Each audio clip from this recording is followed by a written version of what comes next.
Welcome to the Kottke Ride Home for Friday, September 18th, 2020. I'm Jackson Bird. The 2020 Ig Nobel Prize winners were announced last night. Some people are trying to make CD players a thing again. How algorithms can detect our mood based on what we write online. And the surprising connection between Frozen and Arrested Development. Here are some of the cool things from the news today. The 2020 Ig Nobel Prize winners were announced last night. The Ig Nobel Prizes go to achievements that, quote, first make people laugh, then make them think. The prizes are intended to celebrate the unusual, honor the imaginative, and spur people's interest in science, medicine, and technology, end quote. A common misconception about the Ig Nobel Prizes is that they're like the Razzies, making fun of things for being bad. But as they say on their website, quote, we are honoring achievements that make people laugh and then think. Good achievements can also be odd, funny, and even absurd. So can bad achievements. A lot of good science gets attacked because of its absurdity, and a lot of bad science gets revered despite its absurdity, end quote. This year, the awards ceremony was held only online, but fun fact for you, the ceremony, while always in person prior to this year, has also been streamed online every single year since 1995, making it one of the very first events to be streamed live online. Improbable Research, who runs the prize, thinks that it may have been the first ever event streamed live online that was not a music concert, which is pretty cool. And now, without further ado, here is a rundown of the 2020 winners. The Acoustics Prize went to a multinational team that basically had an alligator inhale a bunch of helium with the high-pitched effect you'd anticipate so that they could study how alligators communicate. The Psychology Prize went to a North American team who came up with a method to identify narcissists based on their eyebrow movements. The Peace Prize actually went to the governments of India and Pakistan for, quote, having their diplomats surreptitiously ring each other's doorbells in the middle of the night and then run away before anyone had a chance to answer the door, end quote. And next up, the Physics Prize went to a team who wanted to see what happens to an earthworm when you vibrate it at high frequencies. Some of these, I think, make a lot more sense if you actually dive into the paper, but Ig Nobel does a really good job of describing them in the weirdest, most intriguing ways possible. The Economics Prize was awarded to the team who tried to, quote, quantify the relationship between different countries' national income inequality and the average amount of mouth-to-mouth kissing, end quote. The Management Prize went to a team of professional Chinese hitmen who conducted a hit by having so many of them pay the other one to do it with less and less money each time that eventually no one was murdered. The Entomology Prize was awarded to Richard Vedder for collecting evidence that entomologists, aka people who study insects, are indeed scared of spiders, which are not insects. Now, the Medicine Prize went to a Dutch and Belgian team for diagnosing misophonia, and this is one I remember seeing in the headlines about when the research was published because I super identify with it. Misophonia is, quote, distress at hearing other people make chewing sounds, end quote. The Materials Science Prize sounds completely bizarre and pointless until you understand that this British and American team are archaeologists who are trying to prove something about an artifact that had been found. They won the prize for, quote, showing that knives manufactured from frozen human feces do not work well, end quote. And finally, the second prize winner of the year to be more ripped from the headlines than based on academic papers, the Medical Education Prize was awarded to Jair Bolsonaro of Brazil, Boris Johnson of the United Kingdom, Narendra Modi of India, Andrés Manuel López Obrador of Mexico, Alexander Lukashenko of Belarus, Donald Trump of the USA, Recep Tayyip Erdogan of Turkey, Vladimir Putin of Russia, and Gurbanguly Berdimuhamedov of Turkmenistan for, quote, using the COVID-19 viral pandemic to teach the world that politicians can have a more immediate effect on life and death than scientists and doctors can, end quote. Wow. Yeah. I mean, scientists are pretty fed up. You might have seen that Scientific American actually endorsed a candidate for president for the very first time in their 175-year history because, among other points, quote, Trump's rejection of evidence and public health measures have been catastrophic in the U.S., end quote. More and more scientists have been speaking up with their political opinions lately, but going back to the prizes, when I was looking up this year's winner, I happened across a prize winner in public health from 2009 who was a bit prescient. A team from Chicago led by Elena Bodnar invented the emergency bra, which is a bra that quickly converts into a pair of protective face masks. The website says that it's equipped with filtration layers similar to the N95, but is not meant to replace specialized respiratory devices. And yes, it is still on the market, and I think they're making pretty good use of the present climate.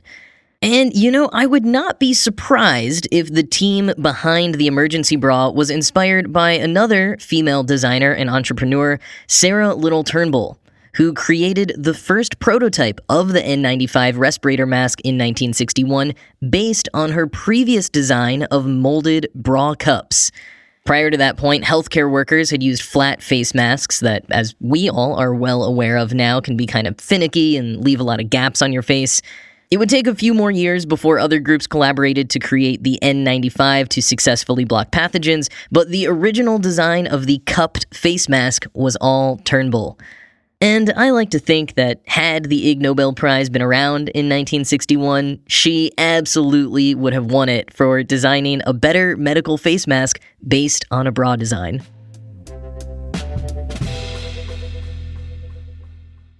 Last week, the Record Industry Association of America announced that for the first time since 1986, sales of vinyl records had outpaced CDs.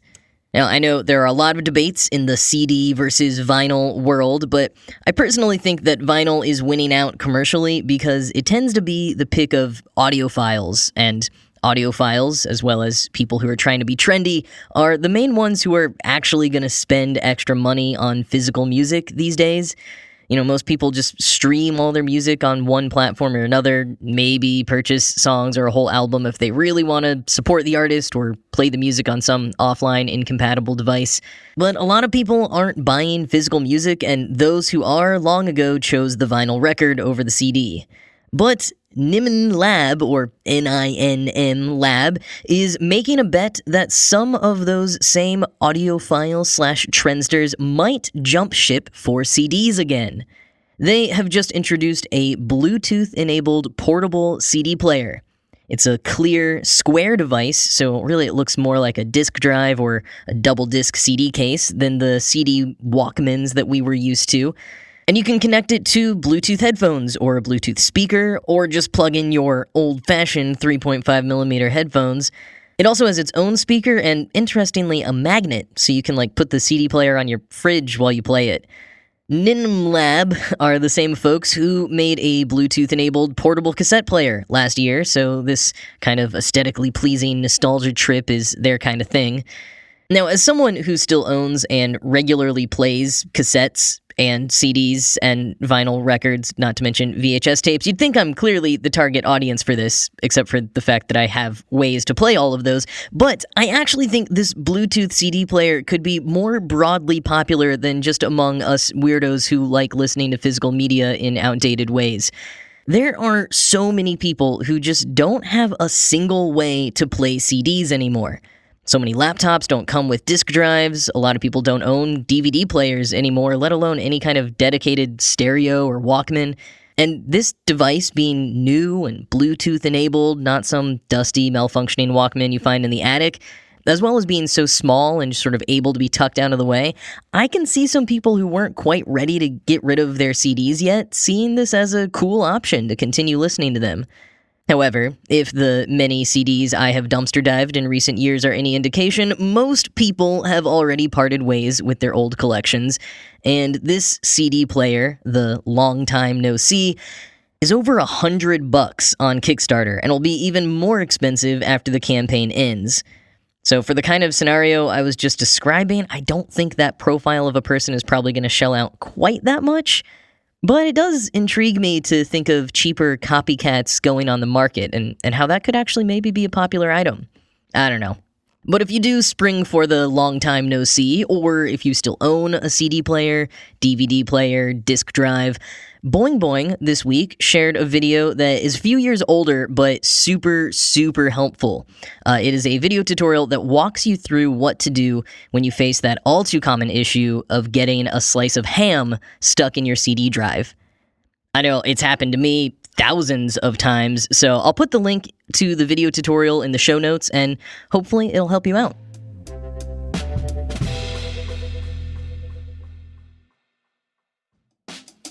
With gyms in many places still closed, a lot of us are turning to at-home workouts, but picking the right one that works best for you can be tough.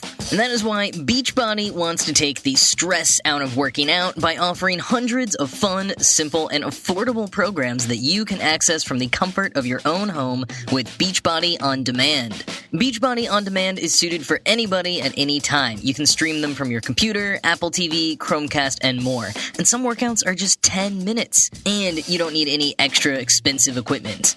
Personally, I have enjoyed starting my day with the Morning Meltdown 100 so that I can get an intense workout in before my day has even begun, and seriously, it is an intense one. But there are hundreds of effective workouts for all fitness levels for you to choose from, ranging from bodybuilding to weight training to cardio hit to yoga and even dance workouts. And if you need a little extra motivation, listeners of the Kottke Ride Home can try Beachbody On Demand absolutely free. You can get a special free trial membership when you text Good News to 303030. You'll get full access to the entire platform for free. All the workouts, the nutrition information, and support totally free. Just text Good News to 303030. So yesterday, I shared some tips on how to fight back against the algorithms and feel a bit more control over the kinds of information coming across our social media feeds. Well, today I'm going in a bit of the opposite direction, talking about just how much algorithms can discern about us from what we write online. Specifically, how we feel, using something called sentiment analysis. And I'm pulling here mostly from an article by Dana McKenzie, originally published in Knowable magazine.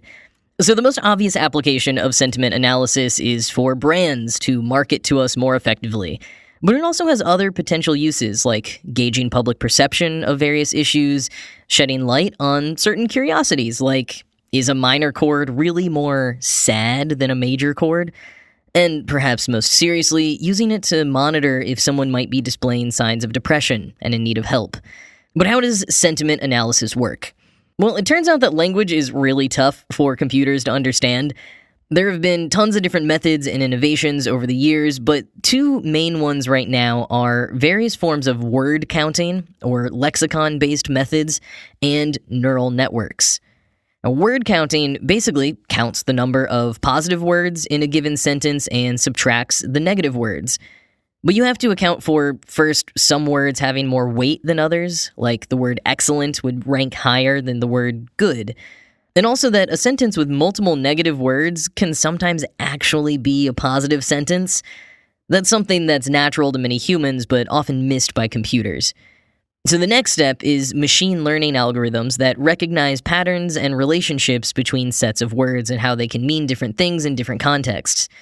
But to go even deeper and more reliably, you get into neural networks. Thomas Mikolov used neural networks to design word embeddings, quoting McKenzie. These convert each word into a list of 50 to 300 numbers, called a vector. The numbers are like a fingerprint that describes a word and particularly the other words it tends to hang out with, end quote. As science advances, neural networks are being used in even more impressive and accurate ways, but they come at a high cost. Training them is extremely intensive computationally, requiring expensive hardware, specific expertise, which makes them more challenging to fix if they break, and a lot of electricity. Robert Stein joked in the 2019 Annual Review of Statistics and Its Application, quote, "How much electricity did Google use to train AlphaGo? The joke I heard was, enough to boil the ocean," end quote. Still, both lexicon and neural network-based methods are being used in ever more creative and useful ways. One of the ones I find most intriguing is with regards to mental health. This is something with a long history. As far back as at least the 1960s, psychiatrists were analyzing the writing of individuals to look for indicators of depression, which they found. People experiencing depression were more likely to use the pronouns I and me, and often used more death-related words. Modern scientists are using similar methods to analyze social media posts. Quoting again, University of Vermont computer scientist Chris Danforth and Harvard psychologist Andrew Reese, for example, analyzed the Twitter posts of people with formal diagnoses of depression or post-traumatic stress disorder that were written prior to the diagnosis, with the consent of participants. Signs of depression began to appear as many as 9 months earlier.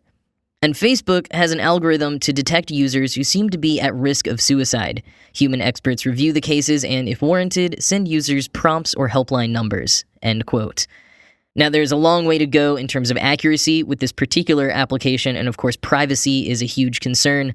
But there are still more general ways that it can be used, like the Facebook example, or in identifying terms that can trigger relapses or other behaviors in certain users. But social media analysis is being used in less serious ways, too. One study analyzed posts to determine people's moods based on changes in the weather. A disappointing finding? Quote, they found that after about 5 years of increased heat, Twitter users' sense of normal changed, and they no longer tweeted about a heat wave, end quote. In other words, we're getting used to the climate crisis. Another slightly sad finding came from the Heatonometer, a 24/7 program analyzing 50 million tweets a day to get an impression of the public's mood. At one point, they sought out to discover if people really do hate Mondays. And it turns out, people's tweets are sadder on Tuesdays. But the actually sad part is, quote, the weekly pattern changed after the 2016 U.S. presidential election. While there's still probably a weekly signal, superimposed on it are events that capture our attention and are talked about more than the basics of life, says Danforth. Translation, on Twitter, politics never stops.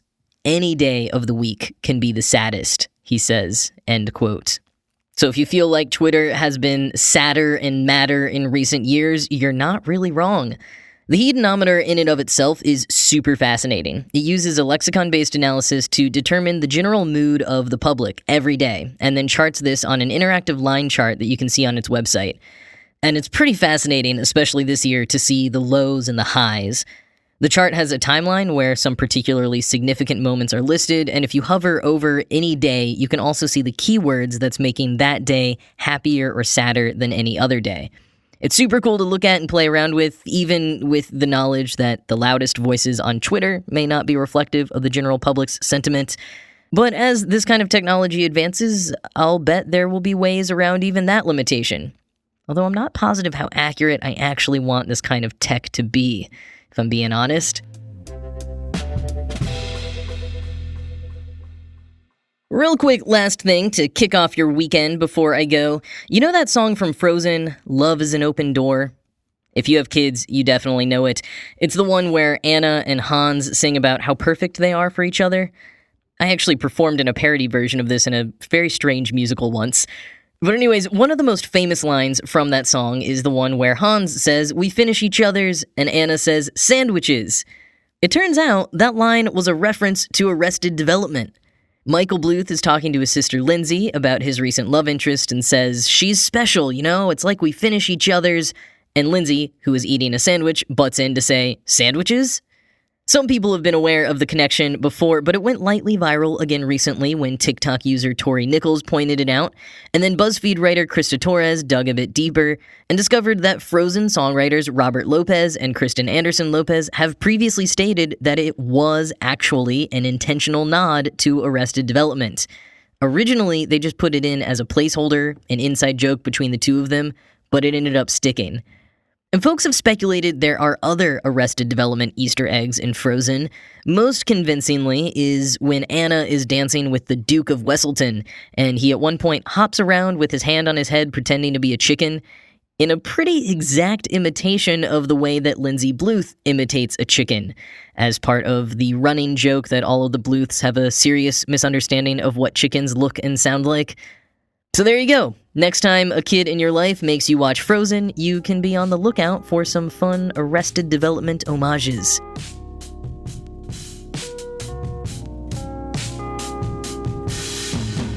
So tomorrow, Saturday the 19th, I am going to be posting the Kottke Ride Home's first ever weekend bonus episode. This is something common to other ride home shows. It's a chance to do a longer form episode, either on a specific topic like a deep dive or having a conversation with a guest. And tomorrow I will be posting an interview I did with Jason Kottke, the man himself behind Kottke.org.